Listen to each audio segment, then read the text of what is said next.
Est-ce que le président Mahamat Idriss Déby Itno, même si vous ne m'aimez pas, même si vous n'aimez pas les institutions de la transition, utilise le concept de vitrification au sens ordinaire de la langue française, tel qu'il est défini dans le Larousse? Ou est-ce qu'il l'utilise au sens politique, c'est-à-dire au sens de l'action de tentative par un dirigeant français, colonialiste ou néocolonialiste? La question est posée. Mais moi Quand on entendait au départ les coups de feu, les premières informations qui étaient données, y compris par des officiels tchadiens, c'était qu'un groupe lourdement armé est en train d'attaquer le palais présidentiel. Mais immédiatement, on a pensé à du tout. Quand vous regardez un président de la République qui dit que les chefs d'État africains ont oublié de dire merci à la France et qu'aucun État africain ne serait souverain s'il n'y avait pas eu la France, je crois que en plus d'être quelqu'un qui ne respecte pas la démocratie, c'est quelqu'un qui nous fait honte à l'international et nous avons hâte qu'il... Je vais vous répondre que le président Mahamat Idriss Déby Itno utilise le concept au sens politique. C'est une accusation indirecte contre le néocolonialisme français. Il nous indique... Alors, chef, félicitons l'armée tchadienne pour cette défense inébranlable, en tout cas de la présidence, bien sûr, du Tchad, en tout cas, d'Adjamena. Bon, chef, vous savez, les accusations reviennent, les activistes, les gens sont sortis sur les réseaux pour accuser, en tout cas, l'impérialisme, en tout cas, les colons, en tout cas, cette fois-ci, bien sûr, c'est la présidence qui accuse indirectement, je vais dire ça indirectement parce que les mots sont classés, les mots sont bien cherchés pour accuser, en tout cas, ceux qui ont attaqué les palais présidentiels de N'Djamena, en tout cas du Tchad, du président Mohamed Idriss Déby. Chef, la situation est vraiment tendue et bien sûr, vous avez intérêt à savoir, en tout cas, à être vigilant, à être debout, à soutenir ces peuples, à soutenir ces forces armées qui sont tellement vigilants, tout ça, cette fois-ci maintenant, ils sont debout, ils savent à quoi s'attendre parce que vous voyez les images sont circulent actuellement, les images de l'attaque, tout ça là, ça circule maintenant. Vous avez vu aussi ce qui sont passés, vous avez vu ce qui s'est passé et bien sûr, ceux qui n'ont pas encore vu, demandez un peu les liens dans les commentaires. Je vais vous envoyer ça et vous allez voir ce qui s'est passé. C'est une accusation indirecte contre le néocolonialisme français. Il nous indique que l'attaque de son palais est quelque chose qui est compatible avec les intérêts du néocolonialisme français dont il est en train de débarrasser les troupes de son pays. Vous me demanderez comment l'a-t-il indiqué? Par une simple technique stylistique qu'on appelle l'insistance ou la répétition. Il dit ceci, lisons la phrase. Les assaillants de cette vaine tentative visaient à me vitrifier. Mais ils ont été vitrifiés par la vaillance, la vigilance et le courage de la garde présidentielle. Le fait qu'il répète le mot vitrifié est une manière pour le maréchal président tchadien de nous dire c'est vitrifié au sens de Bourgi et de Babo et de Sarkozy. C'est vitrifié au sens de Bourgi, Babo, Sarkozy. L'affaire Babo, Sarkozy, Bourgi là. Le sens qui a été donné au mot vitrifié, c'est à ça que je fais allusion. Mais comme vous risquez d'oublier, j'utilise vitrifié 2 fois. Pour vous dire vitrifié, vitrifié, vitrifié, vitrifié. Si votre cerveau dort... C'est chaque fois parce que franchement, cette force armée tchadienne a vraiment défendu de façon comme des hommes, hein, comme des hommes de l'armée très très puissants. Donc chaque fois et la position actuelle de la France concernant tout ça, vous savez, vu les derniers mouvements, les dernières actions qui sont passées entre, bien sûr, la France et les présidents africains concernant tout ça, là, et les réactions de N'Djamena, en tout cas par rapport aux propos du président Macron, chef Rocher. Et bien sûr, après cette attaque, et bien sûr, le président Idriss Déby a sorti, Mohamed Déby a fait sortir, en tout cas, une annonce, en tout cas, un communiqué pour mettre au clair les choses, pour accuser qu'il a été vicifié. Vous voyez, non, ces mots-là, c'est un peu difficile, vous savez, c'est un mot qu'on connaît par rapport au président Laurent Gbagbo. Et cette fois-ci, vous voyez, ça n'a pas marché. Et bien sûr, ils ont pu maîtriser ces personnes, Dieu merci. Et là, la situation, la raison pour laquelle nous sommes là actuellement, c'est cette accusation concernant les colons, concernant l'impérialisme, vous savez. Et bien, comme le dit le professeur Franklin Yamsi, et bien sûr, la France est indexée dans cette histoire. La France est appelée dans cette histoire. Donc, c'est la France qui attaque selon les analyses que nous écoutons actuellement. C'est la France qui attaque le Tchad pour avoir refusé parce qu'il veut se débarrasser, des forces armées françaises. Donc, peut-être c'est pour montrer...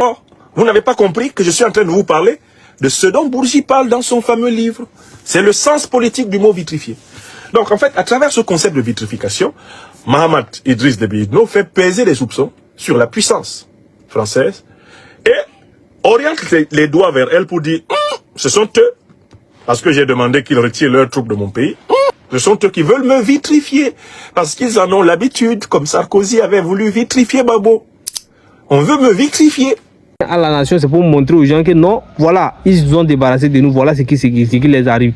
Voici, ils se débarrassent de nous. Donc, voilà, ils veulent montrer aussi que les forces armées françaises qui étaient déjà au pays là-bas, là, c'est eux qui sécurisaient le pays, c'est eux qui maintenaient la paix, c'est eux qui voulaient, qui recadraient les choses. Donc, voilà, ils sont en train de partir, ils sont en train de se préparer à partir un peu.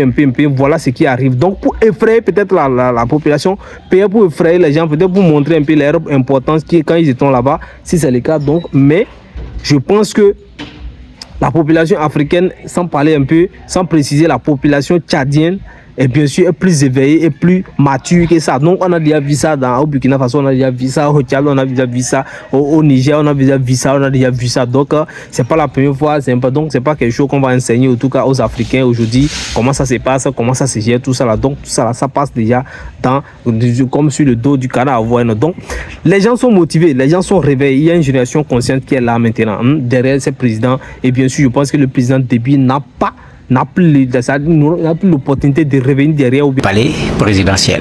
Mais immédiatement, on a pensé à du tout un coup d'État. Certains officiels même, y compris la presse tchadienne, citant en ce moment des sources de renseignement, disaient que c'était un peloton de Boko Haram qui était en train d'attaquer le palais présidentiel. Bon, quelques instants après, il y a le ministre des Affaires étrangères qui a parlé à partir du palais présidentiel, qui dit bon, il n'y a plus de problème, tout est réglé. Il est intervenu également par la suite au niveau de la télévision en disant que bon, la situation est maîtrisée, ce qui était quand même vrai, il n'y avait plus de coups de feu et autres.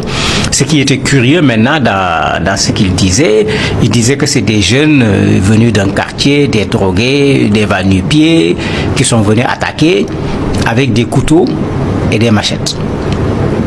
Ça pose problème parce que quand des gens attaquent avec des couteaux et des machettes, est-ce que ça demande une riposte qui va prendre un temps aussi long pour pouvoir vaincre cela?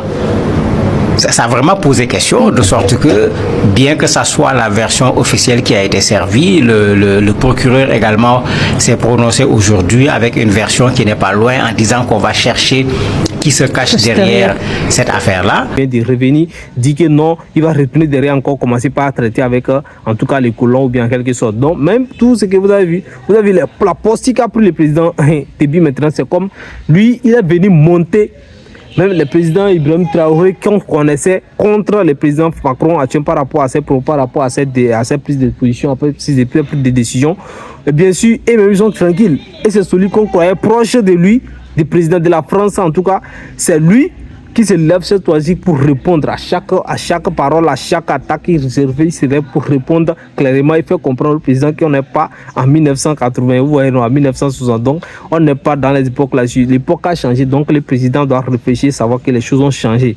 Donc, selon le président, bien sûr, Idriss Déby et Mohamed Déby. Donc, vous voyez, non, la situation est tendue. Et lui aussi, vous savez, il sait ce qui s'est passé. Il sait l'attaque, il sait ce qui s'est passé. Il sait ce qui va se passer.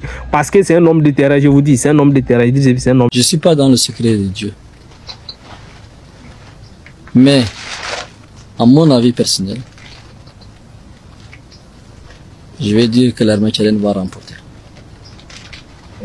Et j'ose croire que l'armée va remporter. Et je prie Dieu le Tout-Puissant pour que notre armée puisse vaincre ces barbares qui tuent des enfants, qui égorgent des enfants, qui violent des femmes, qui volent les bétails des pauvres citoyens. Donc ces gens-là ne méritent pas de pitié. Et Dieu est toujours avec les justes. Et je crois que Dieu va soutenir notre armée. Dieu va être aux côtés des justes. Le terrain, c'est pas un petit du quartier, donc il sait déjà ce qui se passe, ce qui a subi sans son armée. Et quand vous avez revu les images, j'ai vu que franchement, et ils sont... Bon, ceux-là, ils sont venus, on a dit qu'ils ne sont pas lourdement armés. Vous voyez, non? Mais, attention, l'ennemi, quand il envoie un échantillon, ne vous pensez pas que c'est qu'ils ont ça. Donc, je suis sûr que l'armée tchadienne aussi se prépare déjà à tout ce qui peut arriver.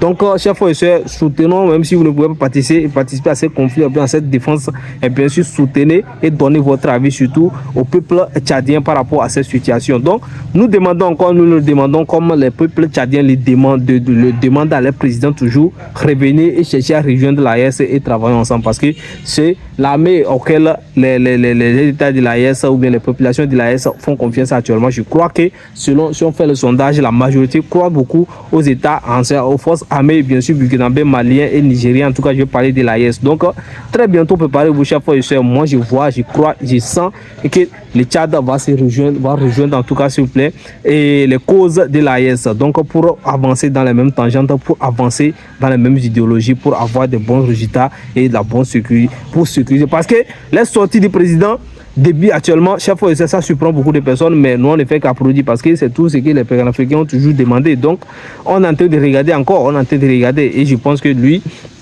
il a changé, il a pris une posture qui le président Ibrahim Traoré avait pu, le président Mali avait pris, le président Niger ont pris actuellement. Donc, je pense qu'ils sont les mêmes actuellement. Donc, nous attendons les autres aussi de venir suivre la situation pour avancer. Alors, la France revient dans cette histoire. Même les Français accusent, bien sûr, ils ne sont pas contents, ils ne sont pas d'accord. Même les députés français, je vous dis, que par là, vous allez écouter dans les plateaux, sur les plateaux, qui critiquent les présidents, les propres présidents, d'avoir embêté les présidents africains, de prendre des propos et qui ne sont pas depuis, qui a l'habitude à donner des propos qui ne sont pas normaux, qui ne sont pas encourageants, qui embêtent. Donc, ce n'est pas digne d'un président. Voilà. Les gens disent ça, même les Français disent ça. Moi, je me dis, bon, si les Africains disent, si les Français même disent ça, les présidents, même les députés disent ça, les présidents, nous, on va faire quoi? Question. Nous, on va faire quoi? On peut faire quoi? Donc, chers frères et sœurs, et je crois que c'est l'essentiel de tout ce qu'il y a. Donc, la France revient dans cette histoire encore et reste encore comme point de gravité de tous ces problèmes pour le moment. Selon les analyses que nous écoutons sur les réseaux sociaux, eh bien, nous vous reviendrons encore s'il y a beaucoup d'actualités, s'il y a d'autres actualités qui réforment sur la chose. Et bien sûr, n'oubliez pas de liker, partager surtout, restez branchés, n'oubliez pas de vous abonner et d'activer la notification. Et surtout, donnez votre avis dans les commentaires, donnez votre avis dans les commentaires. Que Dieu vous bénisse. D'ici là, portez-vous bien. Take care. Ciao.